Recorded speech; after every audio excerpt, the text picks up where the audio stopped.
Hi everyone, meteorologist Robert Spett here with WesternPacificWeather.com. It is currently the 15th of June 2011 and a fairly active day out there in the Western Pacific today, actually in the tropics, several areas that we continue to closely watch here. We'll get a little more in-depth in all these areas here in a second, but looking up over eastern China and out into Japan, the rainy season stationary front up in here really starting to blow up here today, producing some rain showers across Kyushu and out into China as in indicated on KMA's analysis here, just showing these rain showers over China, all indicated in green here, and also over towards Kyushu and southern Honshu and Shikoku, also indicated in green as well. But this is going to continue to develop and move off towards the east here by Friday into, actually Thursday night into Friday, expecting an increase in rain showers across some basically southern Honshu, Kyushu, and actually some isolated thunderstorms possible over the Ryukyu Islands out towards Okinawa as well.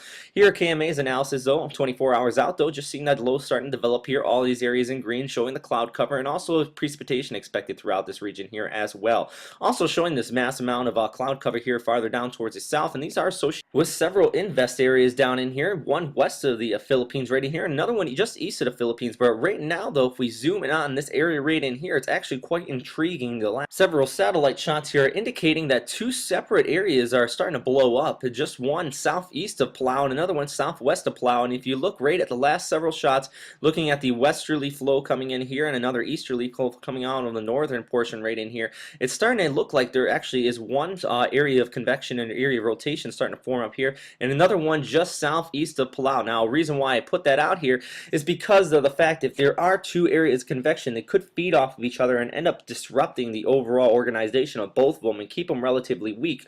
Or on the other hand, one of these could develop into a stronger storm and basically suck all the moisture out of the other one. Right now though, this one looks like it has more of a potential just because it looks like it's getting just north of the 10-degree line here a little bit sooner, the center of rotation. Thus it would add to the Coriolis force and also would have more potential before it runs into Mindanao here. So really more moisture and more overall moist latent heat coming out of the ocean surface here for it to develop. So I would expect this one to actually develop, if it was to develop, quicker than this one out farther towards the west here, and also indicating that I'm pretty confident there are two separate ones, two separate areas of rotation and two separate low pressure, is because of this surface observation actually coming out of Palau, showing the winds coming out of the northwest, thus indicating that there is basically a cyclonic rotation out in this region here. If there was just one elongated cyclonic rotation over this entire area, the winds should actually be coming out of the east. So just indicating that as well. I'm going to continue to monitor Palau's observations out of here and see how the winds respond here with the overall organization or overall development of these two separate lows. And if that area was to develop, here is just showing the overall model consensus, no gaps in the top left, GFS, the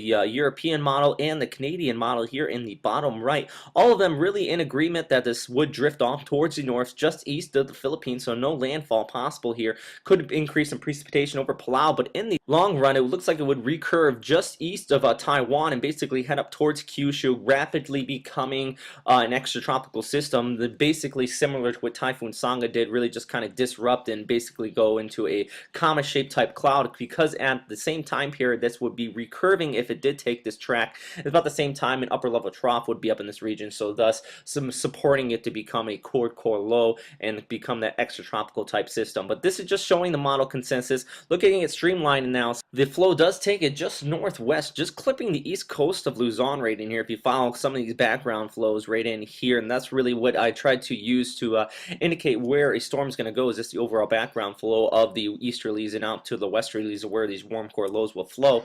And just on the east coast of Luzon is really where this one's kind of pointing towards. So if this does develop rapidly and drifts off towards the north, you could see the models kind of swing a little bit farther towards the west possibly. So right now still in the initialization of this system though, so a lot of stuff still could happen. It still could not form overall period, but just indicating if you did see something develop out in this region, this is possibly where it could go up here towards the north, but really strongly strong at this recurving off towards the northeast with the overall background flow here and also the jet stream up in this region as well up towards Kyushu. But as already indicated, by the time it made it up in here, it would rapidly become extratropical. And also going back to the zoomed in sat shot here, looking out into the South China Sea, there's actually a pretty impressive area of rotation out in here as well. But the one thing I do want to mention with this is all sitting under about 20 knots of wind shear. JTWC does have a medium on this, is actually Invest 94W, but really at this time period, it really is getting disorganized. As you can see, the overall center of rotation right in here, very disrupted. Only a few spotty areas of cumulonimbus tops throughout this entire area. So it should drift off towards the west and increase some precipitation across Vietnam in the coming days, but overall, though, not expecting any tropical development out of this, really not expecting it to get warned on by any agencies, but something that could produce some localized flooding across the Vietnam by later on this week.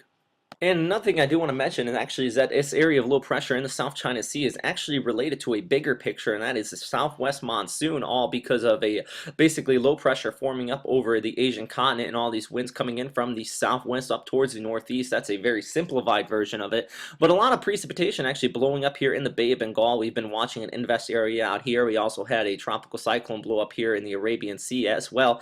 This is producing some heavy precipitation across India and into Sri Lanka, just basically because of this is a very strong southwest monsoonal season here.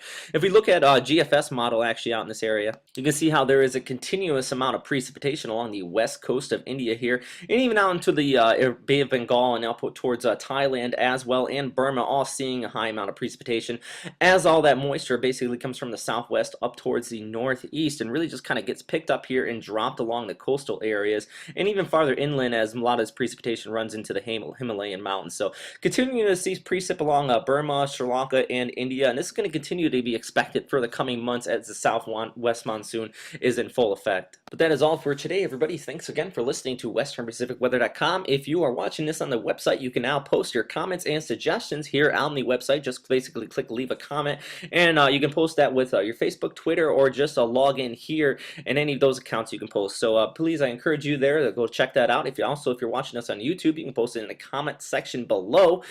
So that is all for today. Stay safe out there, everybody. We'll continue to watch these tropical systems, and I hope you have a great day. Bye.